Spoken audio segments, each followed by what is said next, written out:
Very good morning. Welcome to ABN Breakfast News Debate. నేను నవీన్.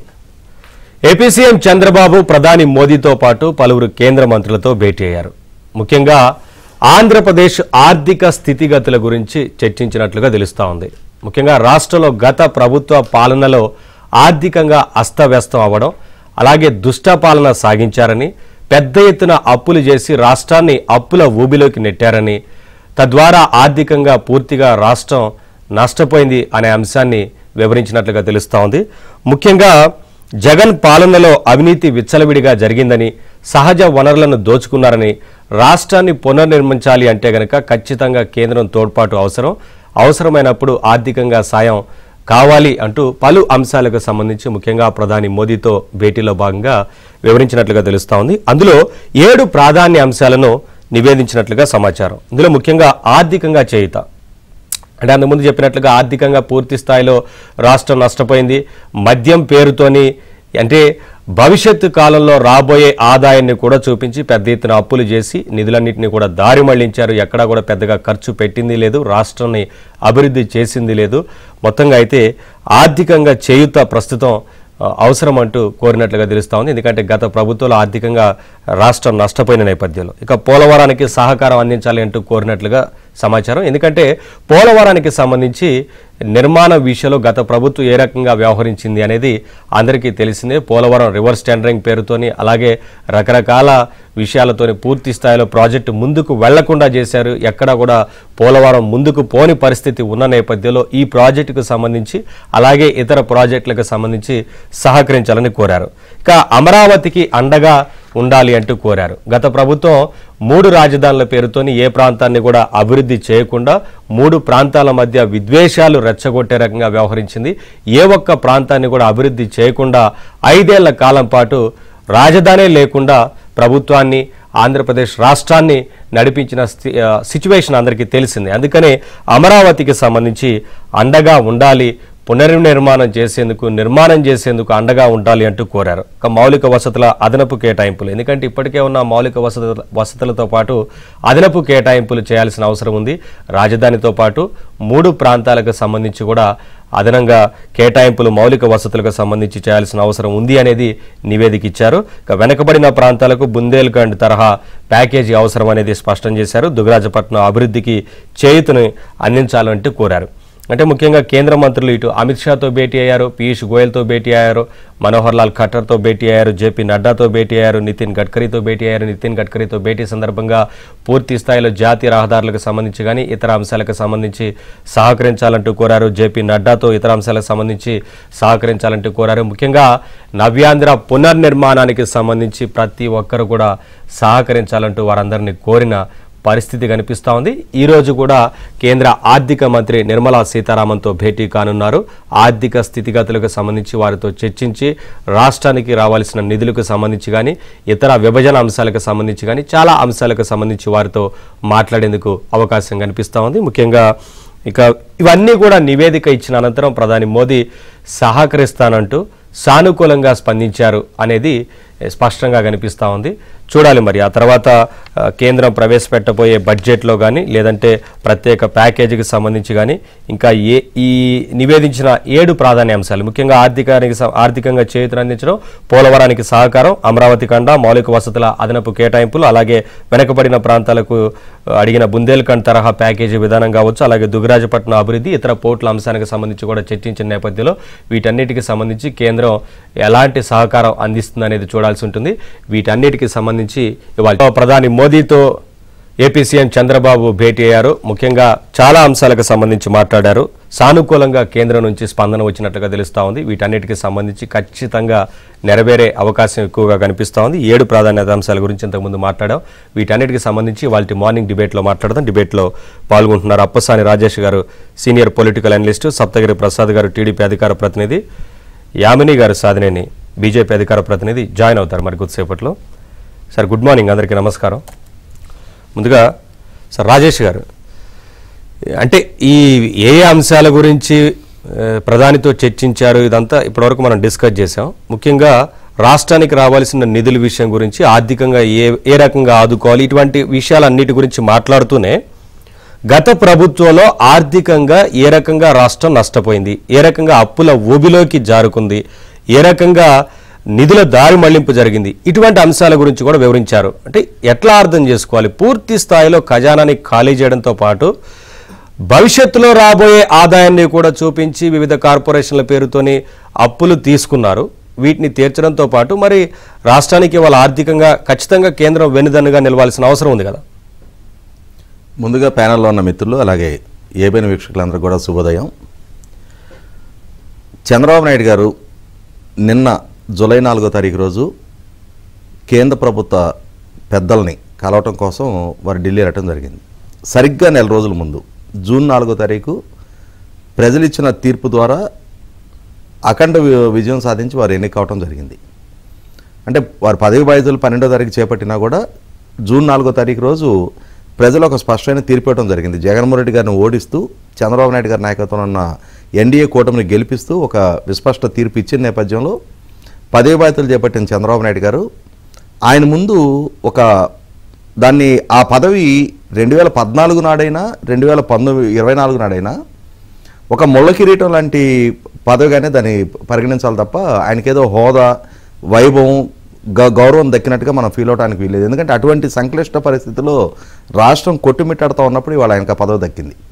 ఇటువంటి పరిస్థితుల్లో ఒక డిస్ట్రక్షన్ నుంచి ఒక విధ్వంసం నుంచి రాష్ట్రాన్ని పునర్నిర్మాణం చేయాల్సిన బాధ్యత వారి మీద ఉంది. కాబట్టి ఆ బాధ్యతతోటి కృతనిశ్చలే కేంద్ర ప్రభుత్వ పెద్దల సహకారం వారి అండదండలు అవసరం కాబట్టి వారిని కలవటానికి వెళ్ళాను నిన్న. ఇప్పటికే రాష్ట్రంలో 7 అంశాల ప్రాతిపదికగా వైట్ పేపర్ రిలీజ్ చేయడానికి సిద్ధపడ్డారు. ఆల్రెడీ పోలవరం అమరావతికి సంబంధించి వైట్ పేపర్ రిలీజ్ అయింది. అధికారికంగా వైట్ పేపర్ రిలీజ్ చేయకున్నా కూడా ఇంటర్నల్గా ఫీడ్బ్యాక్ ఏంటనేది, అంటే వాస్తవ పరిస్థితి ఏంటనేది చంద్రబాబు నాయుడు గారికి మిగిలిన మంత్రివర్గ సహచరులకి అధికారులకు ఒక స్పష్టత ఉంది. ఈ నేపథ్యంలో ఈ అంశాలని రేపు కేంద్రంలో పూర్తిస్థాయి బడ్జెట్ ప్రవేశపెట్టబోతున్నారు. కాబట్టి ఆ బడ్జెట్ ప్రవేశపెట్టడానికంటే ముందే మన అవసరాలు ఏంటి, మన స్థితిగతులు ఏంటి అనేది ఒకసారి వాళ్ళకి తెలియజేసి, ఎందుకంటే ఇవాళ కేంద్రంలో రాష్ట్రంలో 2 చోట్ల కూడా ఎన్డీఏ కూటమి అధికారంలో ఉంది.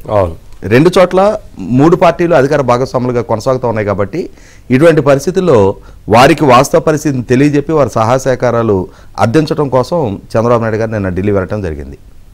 ఇక్కడ మనం గమనించుకుంటే చంద్రబాబు నాయుడు గారు మొన్న సాయంత్రం ఢిల్లీలో అడుగు పెట్టిన దగ్గర నుంచి రాత్రి పొద్దుపోయే వరకు కూడా అలుపెరగకుండా వివిధ హోదాల్లో ఉన్న ప్రధానమంత్రి గారి స్థాయి దగ్గర నుంచి వివిధ శాఖలకు సంబంధించిన మంత్రులు, 16వ ఆర్థిక సంఘ చైర్మన్ పనగారియా గారు, ఇటువంటి వారు అందరితో కూడా కలుస్తూ ఉన్నారు.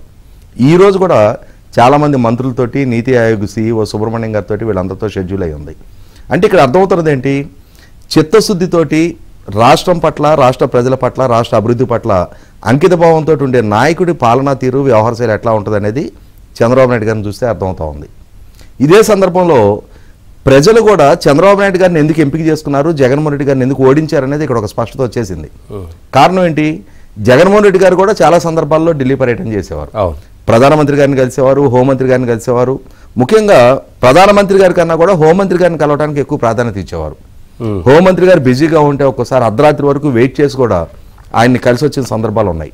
కానీ ఒక్క సందర్భంలో కూడా అటు హోంమంత్రి గారి వైపు నుంచి కానీ, లేదు ఇటు ముఖ్యమంత్రి జగన్మోహన్ రెడ్డి గారి వైపు నుంచి కానీ ఈ అంశాల పట్ల మేము హోంమంత్రి గారితో చర్చించాము, ఈ అంశాలు ఈ ప్రతిపాదనలో హోంమంత్రి గారి ముందు పెట్టాము, దానికి వారు ఈ విధంగా స్పందించారనే వివరణ ప్రజలకు కానీ మీడియాకు కానీ ఇచ్చిన దాఖలా లేదు.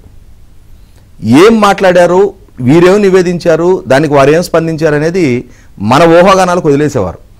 అప్పుడు జరుగుతూ ఉన్న కరెంటు సిచ్యుయేషన్స్ని బట్టి ఈయన బెయిల్ రద్దు పిటిషను రఘురామకృష్ణరాజు గారు ఫైల్ చేస్తే దాని గురించి అర్థించడానికి వెళ్ళినట్టుగానో ఏదో మనం భావించాల్సిన పరిస్థితులు.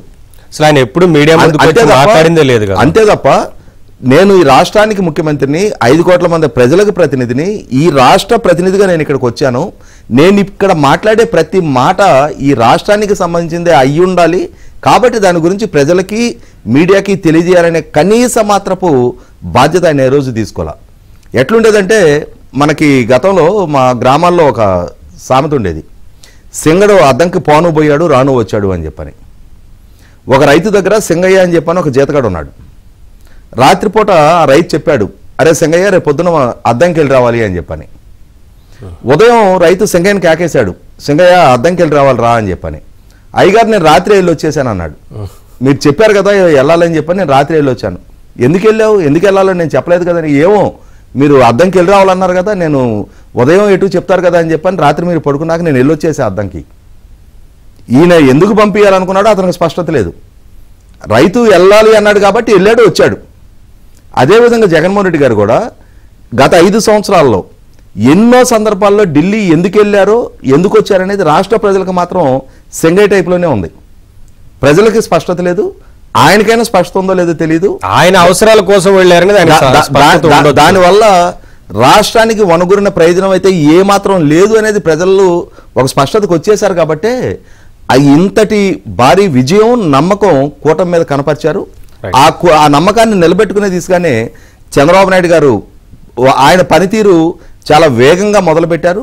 దీనికి స్పందనగా కూడా ప్రధానమంత్రి గారి దగ్గర నుంచి నిన్న చంద్రబాబు నాయుడు గారు కలిసిన అన్ని శాఖలకు సంబంధించిన మంత్రులు కూడా చాలా పాజిటివ్గా స్పందించినట్టు, వీరు వారి ముందు నివేదించిన అంశాల పట్ల వారు చాలా వేగంగా నిర్ణయాలు తీసుకుంటున్నట్టు మనకు వార్తలు వస్తూ ఉన్నాయి. ఇది ఖచ్చితంగా పునర్నిర్మాణ దిశగా అడుగులేస్తున్న ఆంధ్రప్రదేశ్కి ఒక మంచి శుభసూచకంగా దీన్ని భావించవచ్చు మనం. సరే ప్రసాద్ గారు, మొత్తంగా రాష్ట్రం అంటే గత ప్రభుత్వ పాలనలో ఏ రకంగా ఆర్థికంగా నష్టపోయింది, అస్తవ్యస్తం చేశారు, రాబోయే భవిష్యత్తులో వచ్చే ఆదాయాన్ని మద్యం పైన అది కూడా చూపించి అప్పులు చేసి మొత్తంగా ఖజానా ఖాళీ చేశారు, అభివృద్ధి మాత్రం శూన్యం చేశారు. ఇవాళ పూర్తి స్థాయిలో రాష్ట్రం గనక వీటన్నిటి నుంచి బయటపడాలి అంటే కేంద్ర సహకారం అవసరం. ఇప్పటికే కేంద్ర మంత్రులు అందరితోని వరుసగా మీటింగులు జరుగుతూ ఉన్నాయి. పూర్తి స్థాయిలో వారందరూ కూడా సానుకూలంగా స్పందిస్తున్నారనేది కనిపిస్తూ ఉంది. సో మొత్తంగా రాష్ట్రాన్ని నవ్యాంధ్రను పునర్నిర్మించాల్సిన పరిస్థితి వచ్చింది కదా. గత 5 ఏళ్లలో ఆ ప్రభుత్వం ఆ రకంగా వ్యవహరించింది. మరి ఎలా పునర్నిర్మాణం చేయబోతున్నారు అనేది ఇప్పుడు ప్రజలకి ఎక్స్పెక్టేషన్స్ చాలా ఎక్కువగా ఉన్నాయి. ఆర్థికంగా చూస్తేనేమో రాష్ట్రం ఈ రకంగా ఉంది, కేంద్ర సహకారం అవసరం. సరే సానుకూలంగా స్పందించింది కేంద్రం అనేది కొంత కనిపిస్తా ఉంది. సార్, ముందుగా ప్యానెల్లో ఉన్న పెద్దలందరికీ నా హృదయపూర్వక నమస్కారాలు. నిన్న చంద్రబాబు నాయుడు గారు ఢిల్లీలో బిజీగా గడిపారు. నిజంగా 75 సంవత్సరాల వయసులో కూడా ప్రధానమంత్రి గారిని, అదేవిధంగా వివిధ కేంద్ర మంత్రులు మనోహర్ లాల్ ఖట్టర్ గారు, పృథ్వీరాజ్ సింగ్ చౌహాన్ గారు, పీయూష్ గోయల్ గారు, హర్ప్రీత్ సింగ్ గారు, అదేవిధంగా 16th finance commission chairman Arvind గారిని, చాలా మందిని రాత్రి పొద్దుపోయే వరకు కూడా కలిసి అనేకమైనటువంటి సమస్యలు, అనేకమైనటువంటి ఇబ్బందులు వివరించడం జరిగింది. అన్ని కలిసిన ప్రతి అంశంలో కూడా చంద్రబాబు నాయుడు గారి సమస్యల్ని, నా పైన కేసులున్నాయి, నా ఈడీ కేసులుంది, లేకుంటే ఇంకొక మర్డర్ కేసు ఉంది, అది ఉందని ఎక్కడ అయినా కూడా దాఖలా లేవు. కేవలం రాష్ట్రం కోసం, రాష్ట్ర ప్రజల కోసమే కలిసినారు. మొదటి నుండి అలవాటు. పైగా ఇప్పుడు పెద్దలు చెప్పినట్టు, రాజా సార్ చెప్పినట్టు, ఏ మంత్రిని కలిసినా, ఏ ప్రధానమంత్రి గారిని కలిసినా, ఏ హోంమంత్రి గారిని కలిసినా ఎందుకు కలిసాం, what is the purpose of my meeting, వాళ్ళు ఏం చెప్పారు, నేనేం అడిగాను, వాళ్ళు ఏం అష్యూరెన్స్ ఇచ్చారు, క్రిస్టల్ క్లియర్. ఎందుకంటే ఇట్స్ పబ్లిక్ టూర్, ప్రజల కోసం చేసినటువంటి టూర్ ఇది ఢిల్లీకి. కానీ జగన్మోహన్ రెడ్డి గారు 5 సంవత్సరాల కాలంలో చాలా సార్లు ఢిల్లీకి పోయినప్పుడల్లా ఒక వెంకటేశ్వర స్వామి ఫోటో ఎత్తుకుని పోయేది, లడ్లు ఎత్తుకుని పోయేది. లోపల బోట మాత్రమే తెలుస్తుంది, లోపల పోయిన తర్వాత కాళ్ళు పట్టుకుంటాడో చేతులు పట్టుకుంటాడో మనకు తెలియటం లేదు. తన కేసు నుండి కాపాడమని మాత్రం కోరుకున్నట్టు పబ్లిక్ లో స్పెక్యులేషన్స్, డిస్కషన్స్ ఉంది. అదే నిజమైంది కూడా. కానీ నిన్న కూడా జగన్మోహన్ రెడ్డి గారు, మా నాయకుడు ఢిల్లీలో బిజీగా గడిపాడు నిన్న ప్రజల కోసం. నిన్న జగన్మోహన్ రెడ్డి గారు కూడా బిజీగా గడిపాడు. జైలు, నెల్లూరు జైలు, సెంట్రల్ జైలుకి వచ్చి ఆయన పిన్నెల్లి రామకృష్ణారెడ్డి కలవడానికి బిజీగా హెలికాప్టర్ వేసుకుని వచ్చాడు. మా నాయకుడు ఢిల్లీలో ప్రజల కోసం బిజీగా మంత్రుల్ని, ప్రధానమంత్రిని, వాళ్ళని వీళ్ళు కలిసి రాష్ట్ర ప్రయోజనాల కోసం ఆయన అక్కడ బిజీగా ఉంటే, ఈయన హెలికాప్టర్ వేసుకొచ్చి నెల్లూరు సెంట్రల్ జైలు దగ్గర బిజీగా ఉన్నాడు. వచ్చి ప్రెస్ మీట్ పెడతాడు బయటకు వచ్చి మాజీ ముఖ్యమంత్రి గారు జగన్మోహన్ రెడ్డి గారు. పిన్నెల్లి రామకృష్ణారెడ్డి గారు చాలా మంచివాడు, ఏం తెలియదు అంతకన్నా మంచి, అసలు నోట్లో ఏలు పెట్టి కూడా కొరకలేనుడు, కాకుంటే అప్పుడప్పుడు ఈవీఎంలు అవి పగల కొడతా ఉంటాడు. ఆయన ఒప్పుకున్నాడు నిన్న ప్రెస్ మీట్ లో. ఈవీఎంను పగలగొట్టాడంట. దానికి కారణం ఏంటంటే కోపం వచ్చిందంట ఆయనకి. కోపం వస్తే ఈవీఎంను పగలగొడతావా? సిగ్గు లేదా మాట చెప్పడానికి? Don't have common sense? Being a former chief minister of this Andhra Pradesh, don't have common sense to speak such type of words? అటువంటి మాటలు మాట్లాడే సిగ్గు అనిపించలేదు? కోపం వస్తే మా వాడు పిన్నెల్లి రామకృష్ణారెడ్డి ఏదో చిన్న ఈవీఎంను పగలగొడతాడు. ఆ ప్రజా తీర్పు మీకు అక్కడ ఏదైనా రిగ్గింగ్ జరిగి ఉంటే, ఇంకేదైనా వైలేషన్స్ జరిగి ఉంటే, అక్కడ పోలింగ్ ఆఫీస్ ఉన్నారు, డిస్ట్రిక్ట్ ఎలక్షన్ ఆఫీసర్, వాళ్ళకి ఫిర్యాదు చేయాలి. కాబట్టి మీరు లోపల దూరి నువ్వు ఈవీఎంను పగలగొడితే దానిపైన కేసు పెట్టేసి బొక్కలు వేయకుండా భారతరత్న అవార్డు ఇస్తారనుకున్నావా? ఇంకా కూడా నీ యాటిట్యూడ్ మారలేదు. సిగ్గు అనిపించాలి అటువంటి మాట్లాడడానికి. పోనీ పిన్నెల్లి రామకృష్ణారెడ్డి చరిత్ర ఏమైనా బాగుందా? పచ్చరిత్రుడు దాకా కసాయి వాడివి, అనేకమైన హత్యా కేసులు నిందితుడివి, your biggest criminal. Chambal gang లో ఉండాల్సిన వాడు నువ్వు మాచర్లలో పుట్టావు. అటువంటి వాడిని పరామర్శించడానికి ఆయన హెలికాప్టర్ వేసుకుని రావటం, మాట్లాడటం. ఈ సందర్భంగా నేను ఒకటే చెప్తున్నాను, రాష్ట్రాన్ని కుక్కలు చింపిన ఇస్తర్లాగా చేసి పెట్టాడు జగన్మోహన్ రెడ్డి. ఆ రోజు ఎలక్షన్ పాదయాత్రలో ఏం చెప్పాడు? రాష్ట్రాన్ని అది చేసేస్తాను, ఇది చేసేస్తానని చెప్పాడు. కానీ పరిపాలనకు వచ్చిన తర్వాత పరిపాలన చేత కాకుండా కుక్కల చింపిన విస్తరిలాగా చేశాడు. మళ్ళీ వడ్డించిన విస్తరిలాగా చేయడానికి మా నాయకుడు కృషి చేస్తున్నాడు. జగన్మోహన్ రెడ్డి ఈ సందర్భం గుర్తుపెట్టుకోవాలి. 5 ఏళ్ళు నీ పరిపాలన చూసాం. నువ్వు ఏదో చెప్తావు కదా, ఏదేదో చేసేస్తానని చెప్పి. ముద్దులు పెట్టినంత సులభం కాదు అన్నం ముద్ద పెట్టడం అంటే పేదవాడికి. జీవోలు ఇచ్చినంత సులభం కాదు జీతాలు ఇవ్వటం అంటే. తలలు నిమిరినంత సులభం కాదు తలసరి ఆదాయం పెంచడం అంటే. ఒట్టి మాటలు చెప్పేసి వెళ్ళిపోయావు. 5 ఏళ్ళు నీ పుణ్యకాలం దాటిపోయింది. ఏమైనా చేసావంటే ఏమీ లేదు. పైగా ప్రజలు నిందిస్తా ఉన్నాడు. ప్రజలు నాకు ఓట్లు వేయలేదు, అవ్వాతాతలు నాకు ఓట్లు వేయలేదు, అక్కా చెల్లెములు ఓట్లు వేయలేదు. ఎందుకు వేస్తారు ఆయనకి? ఏ రోజైనా పోయి ఒక కన్స్ట్రక్టివ్ గా ఎఫర్ట్స్ పెట్టిన దాఖలాలు ఉందా ఈ రాష్ట్రం కోసం? ఎప్పుడు లేదు కదా.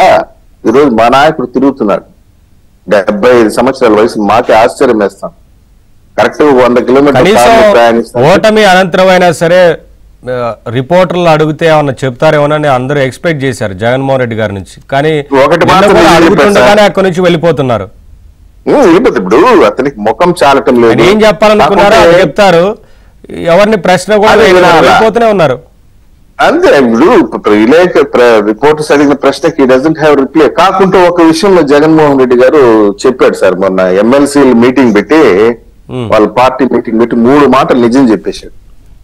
నీతి గెలుస్తుంది, నిజాయితీ గెలుస్తుంది, విశ్వసనీయత గెలుస్తుంది అని చెప్పాడు. అదే గెలిచింది కదా మొన్న జూన్ 4వ తేదీ. నీతి గెలిచింది, నిజాయితీ గెలిచింది, విశ్వసనీయత గెలిచింది. ఇంకా మీరు జగన్మోహన్ రెడ్డి గారిని ఇంకో ప్రజలు మరిచిపోతున్నారు కాబట్టి ఏదో హెలికాప్టర్ వేసుకొచ్చి పోయి నేను అడిగేది ఒకటే, పిన్నెల్లి రామకృష్ణారెడ్డి వల్ల దారుణంగా నష్టపోయిన కుటుంబాలు, ఆస్తులు పోగొనుకున్న కుటుంబాలు, ప్రజలు వాళ్ళని పరామర్శించుంటే ఒరే నాయన ఏదో పర్వాలేదో కాస్త జ్ఞానోదయం అనుకుంటాం.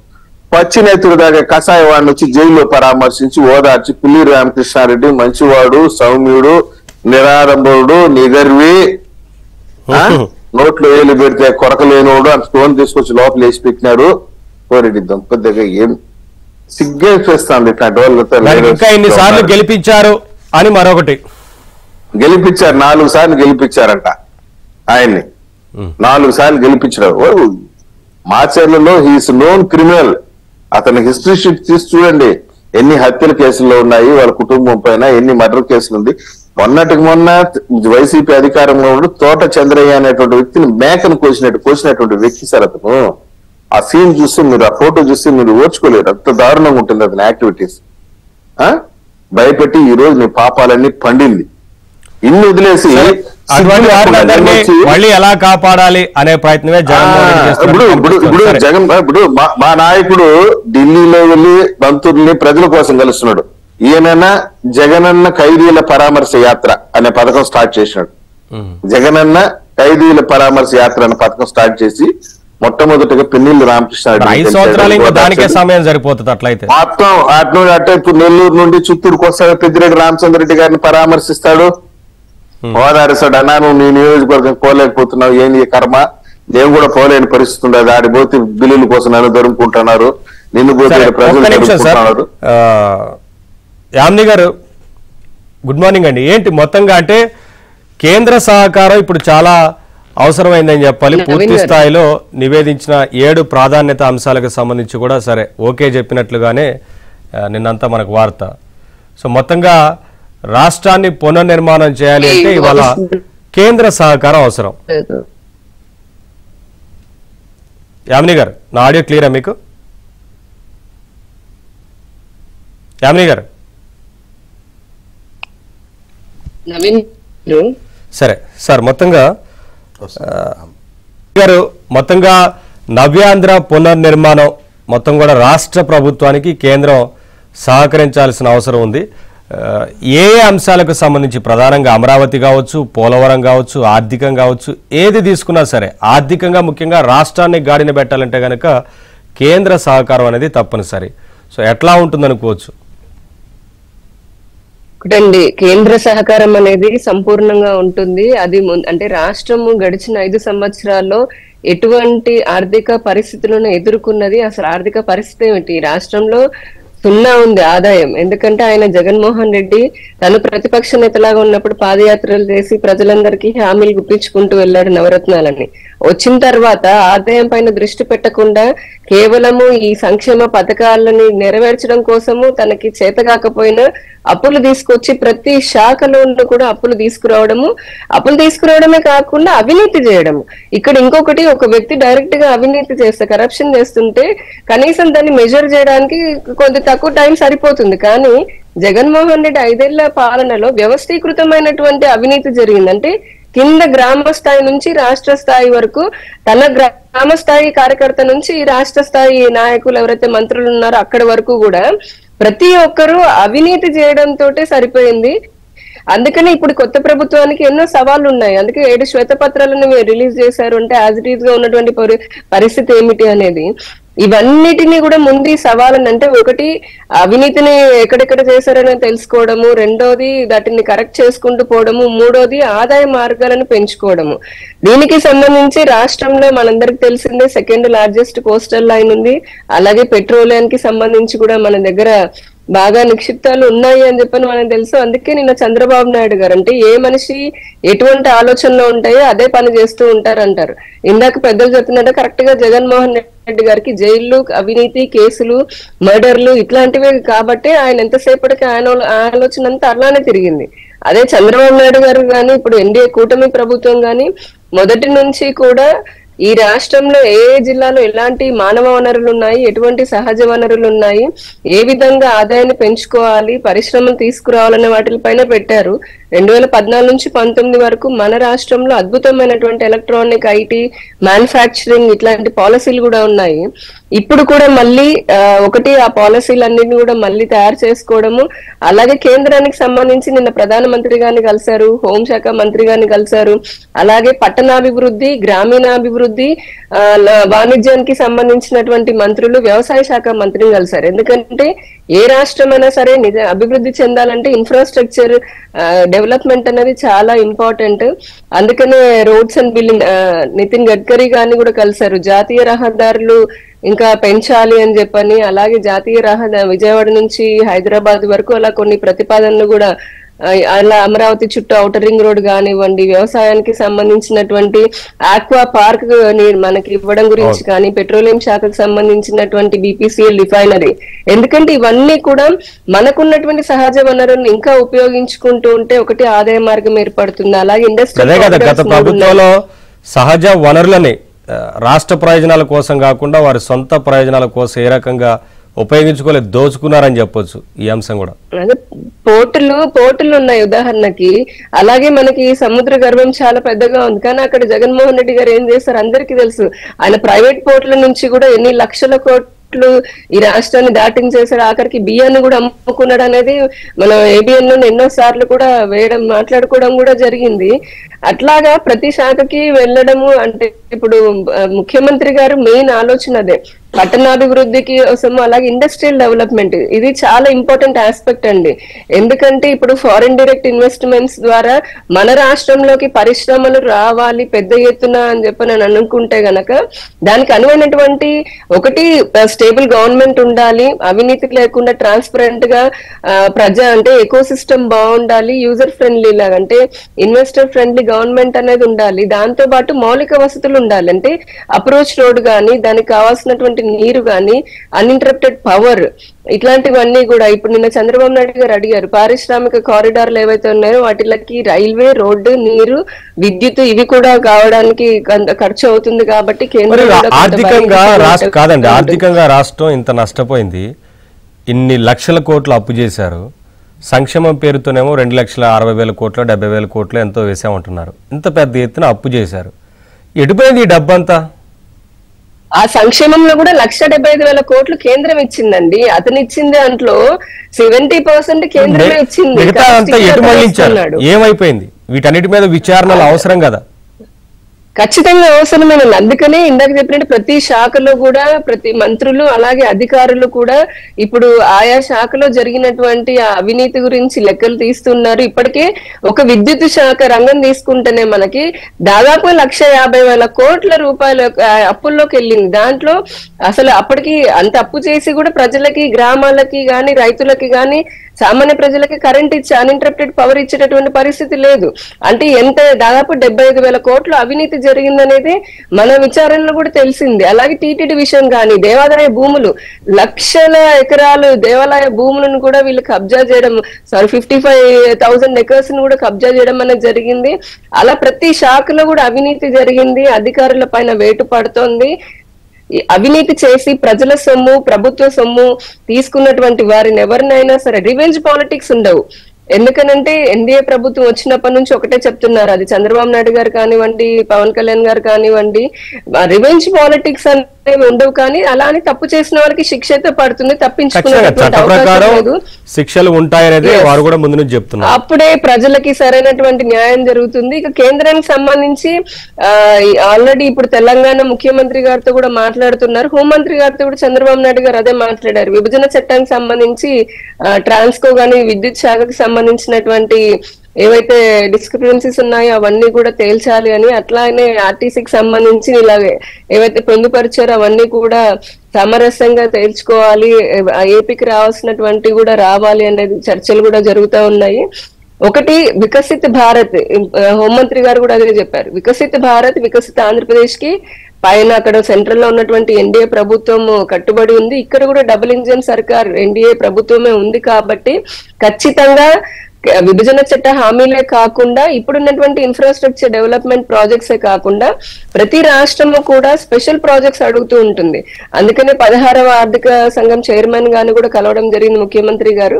సో స్పెషల్ ప్రాజెక్ట్స్ ఏవైతే ఈ రాష్ట్రానికి తీసుకొచ్చేటటువంటి అవకాశం ఉంటుందో వాటన్నిటిపైన అధ్యయనం చేసి వాటిని కూడా సబ్మిట్ చేస్తే కేంద్ర ప్రభుత్వం సానుకూలంగా ఉంది. మొత్తానికి ఏంటంటే ఆంధ్రప్రదేశ్ అభివృద్ధిలో కేంద్ర ప్రభుత్వం పాత్ర అది కట్టుబడి ఉంది కాబట్టి అన్ని కరెక్ట్ చేసుకోవడం కొంత టైం పడుతుంది, ఓవర్ నైట్ ఏది జరగదు.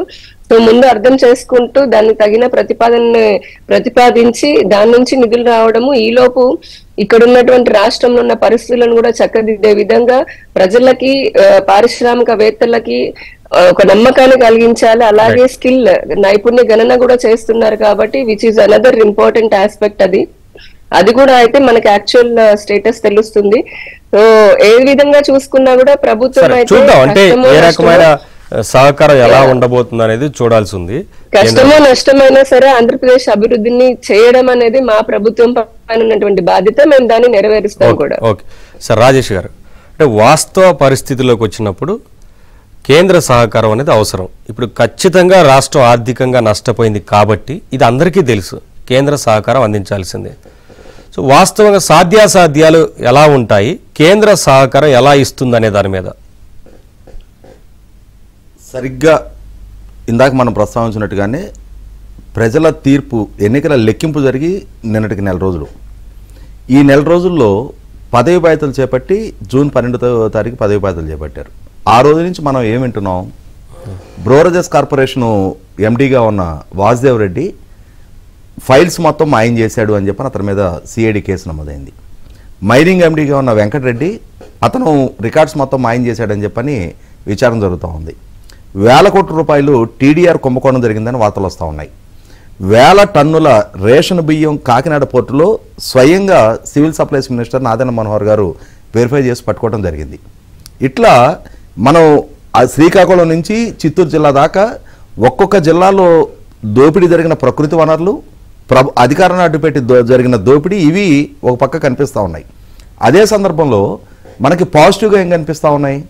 నిన్న చంద్రబాబు నాయుడు గారు ఒక్కరోజు పర్యటనతో ఈరోజు మనకి ఆంధ్రజ్యోతిలోనే రిపోర్ట్ అయిన వార్త ప్రకారం నిన్న ప్రధానమంత్రి గారితో జరిగిన సమావేశం సందర్భంగా గతంలో చంద్రబాబు నాయుడు గారి ప్రభుత్వ హయాంలో కేంద్ర ప్రభుత్వ విభాగాలకి కేటాయింపులు చేసిన భూమి తాలూకా, అంటే అమరావతిలో ఆ విభాగాల కార్యాలయాల నిర్మాణం కోసం భూమి కేటాయింపులు జరుగున్నాయి, వాటిని మీరు కొంచెం త్వరగా కార్యాలయాలను ఇక్కడ ఏర్పాటు చేయడానికి మీరు ఆదేశాలు ఇవ్వండి అని చెప్పని ప్రధానమంత్రి గారికి చంద్రబాబు నాయుడు గారు నివేదిస్తే, చంద్రబాబు నాయుడు గారి నివేదనతో అప్పటికప్పుడు స్పందించిన ప్రధానమంత్రి గారి కార్యాలయం ఆ కన్సర్న్డ్ డిపార్ట్మెంట్స్ అన్నిటికీ కూడా ఆదేశాలు ఇస్తే 45 కార్యాలయాలకు సంబంధించి నిన్న సిఆర్డీఏకి నిన్న సాయంత్రం నుంచి మేము కార్యాలయాలు ఏర్పాటుకు సిద్ధంగా ఉన్నాం, జంగిల్ క్లియరెన్స్ చేయండి అని చెప్పని వాళ్ళు సిఆర్డీఏని సంప్రదించినట్టుగా వార్తలు వస్తూ ఉన్నాయి.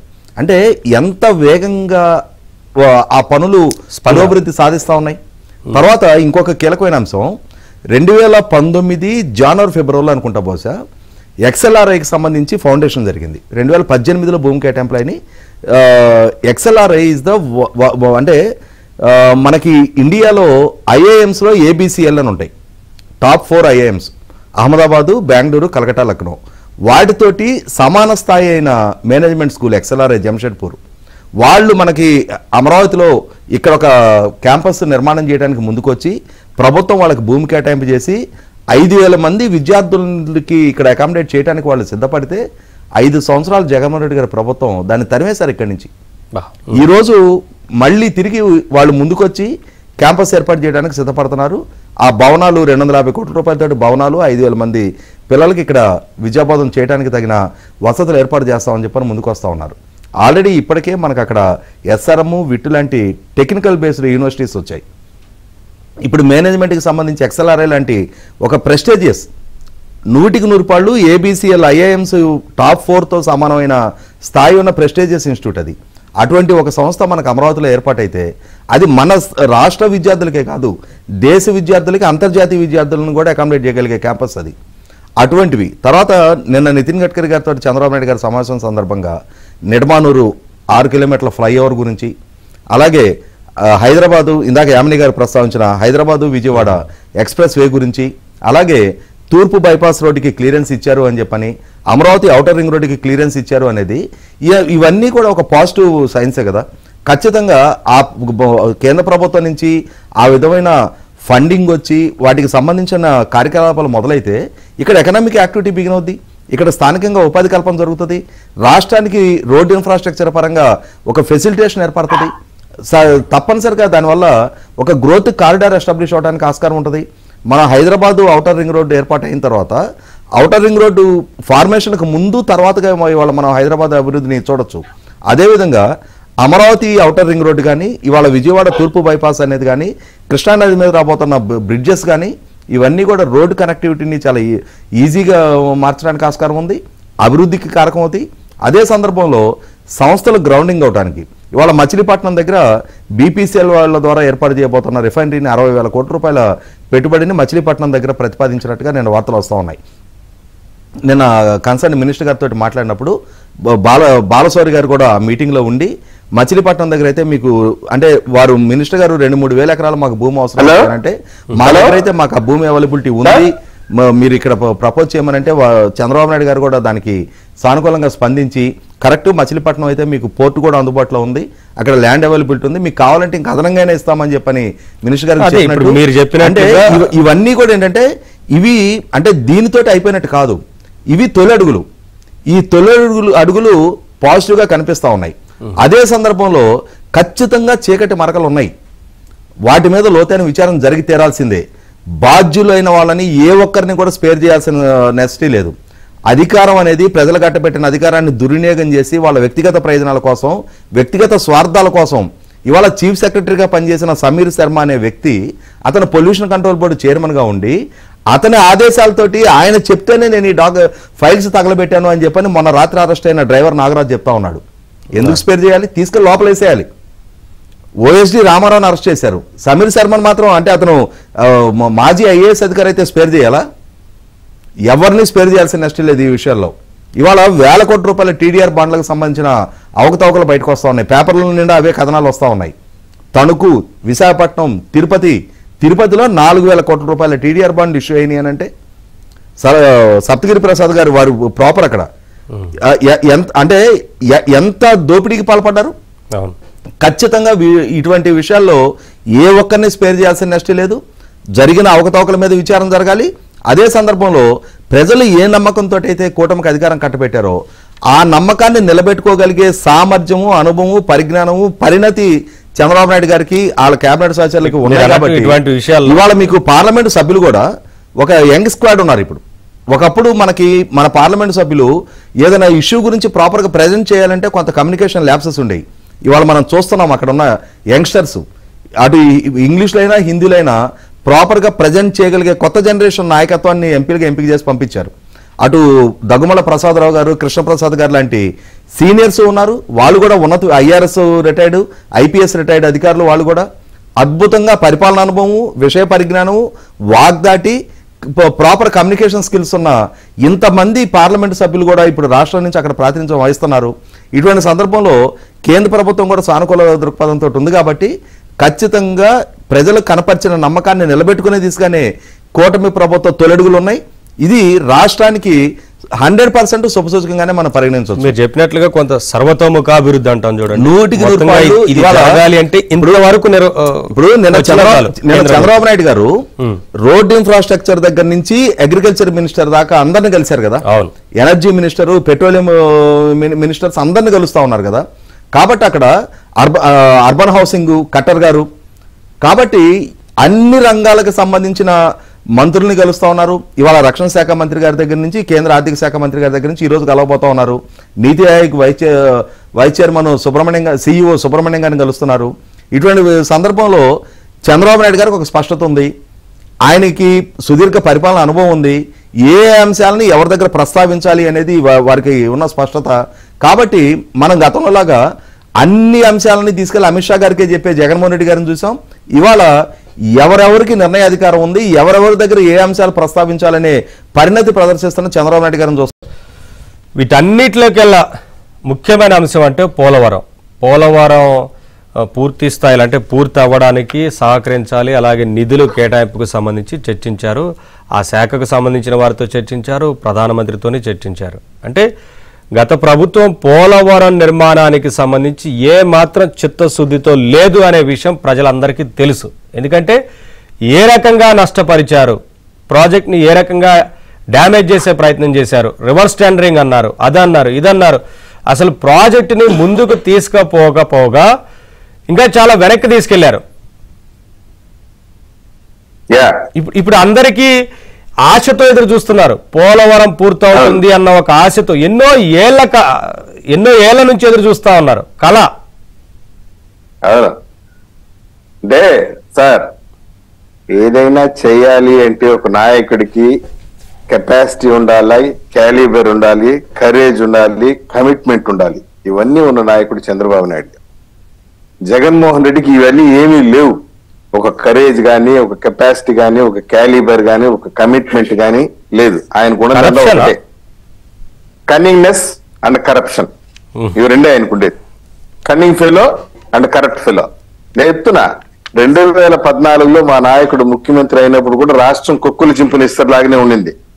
16,000 కోట్ల లోటు బడ్జెట్ ఉండింది. ఆయన అధికారంలోకి వచ్చిన తర్వాత పోలవరాన్ని పరుగులెత్తిచ్చాడు, అమరావతిని పరుగులెత్తిచ్చాడు, దాదాపుగా కంప్లీట్ చేసేసాడు. ఇంకొక టర్మ్ గా ఇంకొక 2 years గా ఆయన చీఫ్ మినిస్టర్ కూడా ఉంటే కంప్లీట్ చేశాడు, చేతులకు ఇచ్చుంటాడు, ప్రజల చేతిలో పెట్టుంటాడు. నేను ఇప్పుడు ఈ చర్చ ద్వారా ఒకటే చెప్తున్నా సార్, ఈ అమరావతిని పూర్తి చేయాలన్నా, పోలవరాన్ని పూర్తి చేయాలన్నా, ఇతర సంక్షేమ కార్యక్రమాలను కొనసాగించాలంటే కేంద్రం నుండి మనకు పెద్ద ఎత్తున నిధులు రాకపోయినా ఈ వైసీపీ ప్రభుత్వంలో దోచుకున్నటువంటి డబ్బులు కనుక రికవరీ చేస్తే అన్ని పనులు బ్రహ్మాండం పూర్తి చేయొచ్చు. ఈ వైసీపీ నాయకులు ఆర్గనైజ్డ్ కరప్షన్, ప్లాన్డ్ కరప్షన్ చేశారు. కరప్షన్ లో 2 కరప్షన్స్ ఉంటాయి సార్. ఒకటి ఫార్మల్ కరప్షన్, ఇంకొకటి వచ్చి ఆర్గనైజ్డ్ కరప్షన్. ఫార్మల్ కరప్షన్ అంటే ఏదో మనం ఒక ఆఫీస్ పోతాం, లిఫ్ట్ ఎక్కుతాము, లిఫ్ట్ ఎక్కి దిగేటప్పుడు లిఫ్ట్ బాయ్ ఒక నమస్కారం పెట్టాడు, వాళ్ళకి ఒక 10 రూపాయలు ఇస్తాం మనం సంతోషంగా. That is not a corruption. కానీ ప్లాన్ చేసి ఆర్గనైజ్ చేసి పెద్ద బ్రెయిన్ ఉపయోగించి కోట్ల రూపాయల ప్రజాధనాన్ని కొడతాడు చూసినారా, దట్ ఈస్ ఆర్గనైజ్డ్ కరప్షన్. ఈ ఆర్గనైజ్డ్ కరప్షన్ ద్వారా జగన్మోహన్ రెడ్డి ప్రభుత్వం దాదాపు 7 లక్షల కోట్ల రూపాయలు దోచుకున్నారు. ఏ శాఖలో అవినీతి లేదు చెప్పండి? ఇప్పుడే చెప్పారు పెద్ద టీడీఆర్ బాండ్ల కుంభకోణం. తిరుపతిలోనే 5,000 కోట్ల రూపాయలు దోచుకొని తిన్నారు. ఐఏఎస్ ఆఫీసర్లందరూ కూడా కరప్ట్ గా తయారయ్యారు. శ్రీలక్ష్మి గారు principal secretary municipal administration urban development, ఈ ఐఏఎస్ ఆఫీసర్ల అవినీతి లిస్ట్ చేస్తే ఫస్ట్ ర్యాంక్ ఆమెకి ఇచ్చేస్తాము. అదేవిధంగా జవహర్ రెడ్డి గారు ప్రిన్సిపల్ సెక్రటరీ గారు ఎంత దోచుకొని తిన్నాడు అంటే అసలు మాటల్లో చెప్పలేం. ఆయన తిరుమల తిరుపతి దేవస్థానం ఎగ్జిక్యూటివ్ ఆఫీసర్ గా ఉన్నప్పుడు తిరుమల తిరుపతి దేవస్థానం ఆధ్వర్యంలో ఉన్నటువంటి గోశాలలో పశువులకి ఇచ్చే దానాలో కూడా నాసి రకమైన పశువు దానా ఇచ్చి అతను టెండరర్ కుమ్మక్కయ్యి, తన సొంత సామాజిక వర్గానికి చెందినటువంటి టెండరర్ అతనితో కుమ్మక్కయ్యి పశువులకి గోశాలలో, తిరుమల తిరుపతి దేవస్థానంలో ఉన్న గోశాలలో పశువులకు పెట్టేటువంటి దానాలో కూడా కమిషన్లు కొట్టి దోచుకుని తిన్నటువంటి వ్యక్తి జవహర్ రెడ్డి, ఈ సమీర్ శర్మ. ఇట్లాంటి వాళ్ళు చాలా మంది లిస్ట్ ఉంది.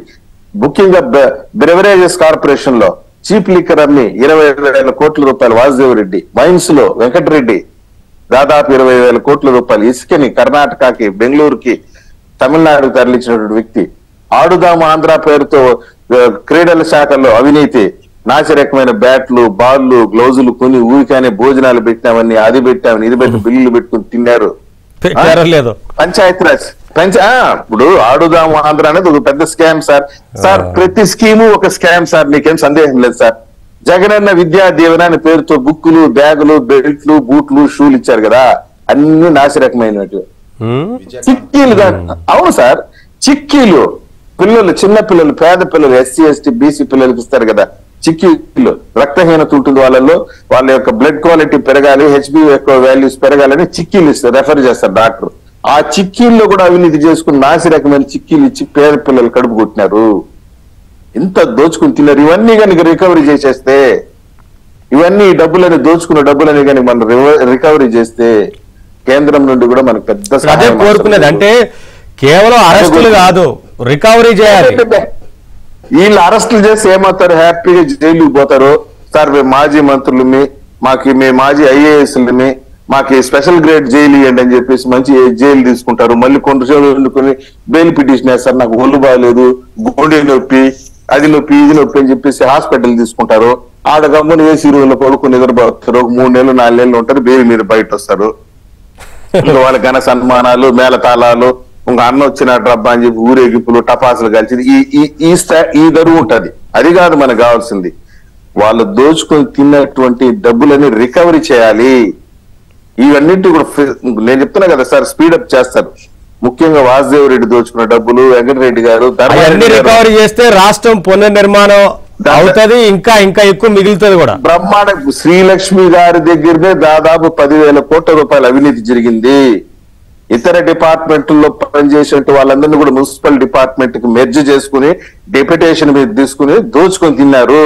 మా చిత్తూరు మున్సిపల్ కమిషనర్ కూడా డిప్యుటేషన్ మీద వచ్చి దోచుకొని తింటా ఉన్నారు. ఇవన్నీ పెద్ద పేర్లు చెప్తే ఇవన్నీ కూడా కరెక్ట్. చట్ట ప్రకారం రాజమండ్రి అటగా సార్, రాజమండ్రి అర్బన్ డెవలప్మెంట్ అథారిటీగా ఒక మున్సిపల్ కమిషనర్, ఒక మున్సిపల్ డిపార్ట్మెంట్ ఉండాల్సింది ఒక ఎక్సైజ్ డిపార్ట్మెంట్ డిప్యుటేషన్ మీద తీసుకొచ్చేస్తారా? ఎంత దోచుకొని తిన్నారు దాంట్లో? రూల్స్ ఒప్పుకుంటే వీళ్ళు ఇష్టం వచ్చినట్టు గబ్బు పట్టించినారు, దోచుకొని తిన్నారు. చెత్త డబ్బాలు కొనుగోలు కూడా సార్, ఆ చెత్త వెహికల్స్ ఉంటాయి కదా, సైకిల్స్, మున్సిపాలిటీలు చెత్త దోసుకోబోతారు సైకిల్లో, ట్రై సైకిల్స్, వాటి కొనుగోలు కూడా అవినీతి చేసి దోచుకొని తిన్నారు. ఇవన్నీ రికవరీ చేసేస్తే మనకి కేంద్రం నుండి కూడా పెద్ద డబ్బులు అవసరం లేదు. 7 లక్షల కోట్లు తిని ఉండరు, పోటీలు పడి తిన్నారు ఆ మంత్రులు. నువ్వు ఇంత తింటే నేను అంత తింటా, నేను ఇంత తింటే ఇంత తింటే. ఐఏఎస్లు మంత్రులు బాగా దోచుకొని తినే దీంట్లో పడ్డారు, అభివృద్ధిలో కాదు. సరే, అభివృద్ధి ఇప్పుడు వీళ్ళు చేసిందంతా పారిశ్రామికవేత్తలు భయపెట్టి పరిగెత్తించారు. ఏం పారిశ్రామిక రంగాన్ని పరిగెత్తిస్తున్నాం. అప్పటే మా దగ్గర పారిశ్రామికవేత్తలు వస్తున్నారు, చర్చలు చేస్తున్నారు, మేము ఇన్వెస్ట్మెంట్ పెడుతున్నాం అంటాం, మేము భరోసా ఇస్తున్నాం అంటాం, అన్ని జరుగుతా ఉన్నాయి. నేను సింపుల్ గా ఈ చర్చ ద్వారా ఒకటే చెప్తున్నా సార్, ఈ ఐఏఎస్లు అదే విధంగా మంత్రులు దోచుకొని తిన్నటువంటిది, ముఖ్యంగా మా పెద్దిరెడ్డి రామచంద్రరెడ్డి గారు దోచుకున్నట్టు ఈ భారతదేశంలో ఏ మంత్రి దోచుకున్నాడు. ర్యాంక్ వేస్తే నెంబర్ 1, మంత్రులు దోచుకున్న దాంట్లో నెంబర్ 1 వచ్చి పెద్దిరెడ్డి రామచంద్రరెడ్డి గారు ర్యాంకు, ఐఏఎస్ లో శ్రీలక్ష్మి గారు ర్యాంకు. ఓకే, కంక్లూడ్ చేద్దాం. సరే, యామిని గారు, మొత్తంగా అంటే పారిశ్రామిక అభివృద్ధి అలాగే దుగరాజపట్నానికి సంబంధించిన అంశాన్ని కూడా ప్రస్తావించారు కాబట్టి ఈ పారిశ్రామిక కారిడార్కి సంబంధించి కనుక దృష్టి పెడితే పూర్తి స్థాయిలో రాష్ట్రం నలుమూలలో కూడా అభివృద్ధి చెందేందుకు అవకాశం ఉంటుంది కదా. ఇక కేంద్రం వీటి మీద దృష్టి సారిస్తే ఖచ్చితంగా అండి. అంటే విభజన తర్వాత గడిచిన 10 సంవత్సరాల్లో ఆంధ్రప్రదేశ్ కి కేంద్ర ప్రభుత్వము మనందరికీ తెలిసిందే 3 ఇండస్ట్రియల్ కారిడార్లు, దాంట్లో 5 నోడ్స్, స్పెషల్లీ చెప్పాలంటే విశాఖపట్నం నుంచి చెన్నై వరకు, అలాగే చెన్నై టు బెంగళూరు వరకు, చెన్నై టు హైదరాబాద్ వరకు ఒక్కొక్క ఇండస్ట్రియల్ కారిడార్ లో కనీసం 1,00,000 మందికి ఉద్యోగ కల్పన చేసేటటువంటి అవకాశం ఉన్న 5 సంవత్సరాల నుంచి జగన్మోహన్ రెడ్డి దాంట్లో ఉన్న పరిశ్రమలు కూడా పరిగెత్తేలాగా చేశాడు. అంటే అంత వాళ్ళందరినీ మళ్ళీ స్థానికంగా 70% అని అన్నారు. సో పరిశ్రమలు కొంచెం భయపడ్డాయి, అంటే వాళ్ళకి స్కిల్ గురించి ప్రాబ్లం, అలానే బెదిరింపులకి పాల్పడ్డారు స్థానిక నాయకులు. ఈ రకంగా ఉన్న ఇండస్ట్రియల్ పార్క్స్ ని ఉపయోగించుకోలేదు. మనం చూస్తే ఆంధ్రప్రదేశ్ లో కేంద్రం ఏషియాలోని అతిపెద్ద మెడ్టెక్ జోన్ ఇచ్చింది. అంటే అలానే వైజాగ్ లో ఫార్మాసిటికల్ హబ్ లాగా ఉన్నది, ఐటీ హబ్ లాగా ఉంది. ఇటు రాయలసీమలో చూస్తే గనక ఎలక్ట్రానిక్ కానీ, మొబైల్ ఫోన్ కి కానీ, ఇతర మ్యానుఫాక్చరింగ్ ఇది కానీ, కర్నూలులో చూస్తే సోలార్ పార్క్, ఇక్కడ గోదావరి జిల్లాలో చూస్తే కనుక ఫుడ్ ప్రాసెసింగ్ అని, అంటే చాలా, అలానే పెట్రోలియం కి సంబంధించి ఇలా ఇవ్వడం జరిగింది. కాకపోతే 5 సంవత్సరాల్లో అభివృద్ధి వైపు ఆలోచన లేదు. ఇంకోటి, ఇందాక మన సెంట్రల్ ఇన్స్టిట్యూషన్స్ గురించి అన్నారు. ఇప్పుడు చెప్పినటువంటి కేవలం విభజన చట్టంలో ఉన్నటువంటి ఐఐటీలు, ఎయిమ్స్ లాంటి, ఎయిమ్స్ మనకు తెలిసి 1,800 కోట్లతో కట్టాము. అలాగే తిరుపతి దగ్గర ఐఐటి అవన్నీ కూడా 1,200 కోట్లతో కట్టాము. ఇలా 50 సెంట్రల్ ఇన్స్టిట్యూషన్స్ ఆల్రెడీ 70 నుంచి 80% పనులు పూర్తి అయిపోయి క్లాసెస్ కూడా జరుగుతుంటవి, వర్కింగ్ కండిషన్ లో ఉన్నాయి. కానీ వాటిల్లో కూడా మిగిలిన 20% ఎందుకు ఇంకా పెండింగ్ ఉందనంటే స్టేట్ గవర్నమెంట్ ఇవ్వాల్సినటువంటి దానికి ఉన్న అప్రోచ్ రోడ్ ఇవ్వలేదు, వాటర్ ఇవ్వలేదు, పవర్ ఇవ్వలేదు, ఇంక్లూడింగ్ ఎయిమ్స్ లో ఒక బిల్డింగ్ ఇప్పటికి. అలానే మ్యాచింగ్ గ్రాంట్స్ గురించి మీరు చూస్తే 25 సంవత్సరాల నుంచి 30 సంవత్సరాల్లో కూడా పూర్తి కానటువంటి రైల్వే లైన్లు ఏవైతే ఉన్నాయో వాటన్నిటికీ కూడా స్టేట్ మ్యాచింగ్ గ్రాంట్ ఇవ్వకపోయినా కేంద్ర ప్రభుత్వం దాన్ని చేసి చూపించింది. అంటే లైన్స్ కాంగ్రెస్ ప్రభుత్వం ఉన్నా కూడా ఇక్కడ అక్కడ చాలా రైల్వే లైన్ పెండింగ్ ఉన్నాయి. సో ఓవరాల్ గా ఏంటంటే ఇంకొకటి, బిఫోర్ ఐ ఫర్గెట్, ఇందాక మీరు సంక్షేమానికి 1,70 కోట్లు ఇచ్చాము అని చెప్పంటే ఎక్కడ పోయినాయని అన్నారు కదా మీరు, జగన్మోహన్ రెడ్డి ఏం చేశాడని. అవి మాత్రమే కాకుండా ఇంకొక 2 లక్షల కోట్లు గ్రాంట్ల రూపంలో వచ్చాయి. అవన్నీ కూడా వాళ్ళని అవినీతి చేశారు. ఇక్కడ ఇప్పుడు ఏంటంటే మనకి ఆల్రెడీ నిన్న ముఖ్యమంత్రి గారు కూడా మాట్లాడడం కూడా జరిగింది. ఏది ఫిక్కీ అధికారులతో మాట్లాడుతున్నారు. ఈ భారతదేశంలోకి కొత్తగా ఏ కంపెనీలు రావాలనుకుంటారో, ఉన్న కంపెనీలు ఎక్స్పాండ్ చేయాలనుకుంటున్నారో వాటన్నిటి కూడా. అలానే కేంద్ర ప్రభుత్వం కూడా పోర్టులకు సంబంధించి, ముఖ్యంగా పోర్టులు, ఎయిర్పోర్టులు కానివ్వండి, జాతీయ రహదారులు కానీ, గ్రామీణాభివృద్ధి కానీ, పట్టణాభివృద్ధి కానీ, వ్యవసాయం, ఇలా ప్రతి రంగంలో కూడా చర్చలు జరుగుతూనే ఉన్నాయి. ఇంతకు ముందు ఇచ్చిన దానికంటే కూడా ఇప్పుడు మరింతగా కేంద్రం సహకారం అందించడానికి సిద్ధంగా ఉంది. బికాజ్ ఇది అవర్ రెస్పాన్సిబిలిటీ కాబట్టి ఖచ్చితంగా ఆంధ్రప్రదేశ్ లో, ఎందుకంటే ఎన్డీఏ ప్రభుత్వం కాబట్టి అందరూ ప్రజల్లో కూడా. పోలవరం గురించి మీరు మాట్లాడారు నవీన్ గారు, ఒక పోలవరం గురించి ఇందాక అన్నారు కదా, అసలు అంబటి రాంబాబు మంత్రేనా అనేది దిమాగ్ కూడా పనిచేయకుండా, అతనికి బుర్ర కూడా పనిచేయకుండా ఒక మాట అన్నాడు. నాకేం అర్థం కాలేదు, ఇంకా నేనేం చేయాలని. అంటే అతను ఒక్కడే కాదండి, వాళ్ళ మంత్రులందరూ కూడా డమ్మీలాగా ఉన్నారు కాబట్టి అవగాహన రాహిత్యంతో రాష్ట్రం ఇంత నష్టపోయింది. సో ఇప్పుడు మంచి టీం ఉన్నారు, మంచి మంత్రులు ఉన్నారు, అధికారులు ఉన్నారు, కేంద్రం కూడా అక్కడ ఉంది కాబట్టి definitely state will receive it's rightful share of development and welfare. Sir, final conclude చేయండి. బుందేల్ఖండ్ తరహా ప్యాకేజ్ ఒకటి అడిగారు, వెనకబడిన ప్రాంతాలకి చాలా అవసరం అనేది. అంటే మనకి విభజన చట్టంలోనే సమయం తక్కువ, వెనకబడిన 7 జిల్లాలకి కేబీకే తరహా ప్యాకేజీ అష్యూర్ చేసింది. దాన్ని మళ్ళీ తిరిగి రీట్రేట్ చేశారు. దానికి తోడు జగన్మోహన్ రెడ్డి గారి నెక్స్ట్ ఓదార్పు యాత్ర ఎక్కడ ఉంటుందంటే నిన్న కర్నూలు జిల్లాలో కోడుమూరు ఎక్స్ఎమ్మెల్యే అరెస్ట్ అయ్యాడు డాక్టర్ సుధాకర్. ఒక మైనర్ బాలికని 3 yearsగా ఎక్స్ప్లాయిట్ చేసుకుంటే ఆ అమ్మాయి ఇచ్చిన కంప్లైంట్ మీదట నిన్న అరెస్ట్ చేశారు. ఇప్పుడు మళ్ళీ రేపు వెళ్ళి ఆయన్ని పరామర్శించి జైలు బయట ఏం ప్రెస్ మీట్ పెడతాడంటే, ఏముందయా ఎదురుగా ఆడపిల్ల కనిపించింది, దానికే మీరు మంచోడు కాబట్టే కదా ఎమ్మెల్యే గెలిపించారు, మంచోడు అయినప్పుడు ఇంకా ఈ అమ్మాయి మటు కంప్లైంట్ ఇవ్వాలా, దాన్ని చంద్రబాబు నాయుడు తీసుకెళ్లి మాజీ ఎమ్మెల్యేని అరెస్ట్ చేయాలా, ఇదంతా అన్యాయం అక్రమం అని చెప్పని మళ్ళీ ప్రెస్ మీట్ పెడతాడు. చూడండి, ఇట్లా పెట్టుకుంటూ పోతే ఆయనకి ఈ పరామర్శలతోనే సమయం అంతా సరిపోతుంది. అంటే ఫస్ట్ టెన్యూర్ జరుగుద్ది, తర్వాత జైల్లో ఉన్నప్పుడు మిగిలిన వాళ్ళందరూ ఆయన పరామర్శించాలి. యామిని గారు చెప్పండి, కంక్లూడ్ చేయండి, సమయం తక్కువ. ఒక విషయం ఏంటంటే ఇక్కడ స్టేట్ ఇన్వెస్ట్మెంట్స్ రావాలన్నా లా అండ్ ఆర్డర్ కూడా చాలా ఇంపార్టెంట్ అండి, శాంతి భద్రతలు వారికి ఆ నమ్మకాన్ని. Fortunately thanks to the state government, central government, కేంద్ర ప్రభుత్వానికి, నరేంద్ర మోదీ గారికి ధన్యవాదాలు. ఎందుకంటే నూతన చట్టాలు ఏవైతే వచ్చాయో అవి చాలా చాలా కఠినతరంగా నిందితులకు శిక్ష పడేలాగా ఉన్నాయి. మన రాష్ట్రంలో కూడా ఇప్పుడు లా అండ్ ఆర్డర్ స్ట్రిక్ట్ గా ఉంటుంది. పవన్ కళ్యాణ్ గారు కూడా చూసాము అమ్మాయిల గురించి, ఇది నేను కావాలని చెప్తున్నానండి. ఒక భద్రత 30,000 మంది మిస్ అయిపోయినటువంటి అమ్మాయిలకు కూడా మళ్ళీ తిరిగి తీసుకొచ్చేటటువంటి బాధ్యతలో ఉంది. సో లా అండ్ ఆర్డర్ కూడా ఇక్కడ బాగా ఇంప్లిమెంట్ అవబోతుంది.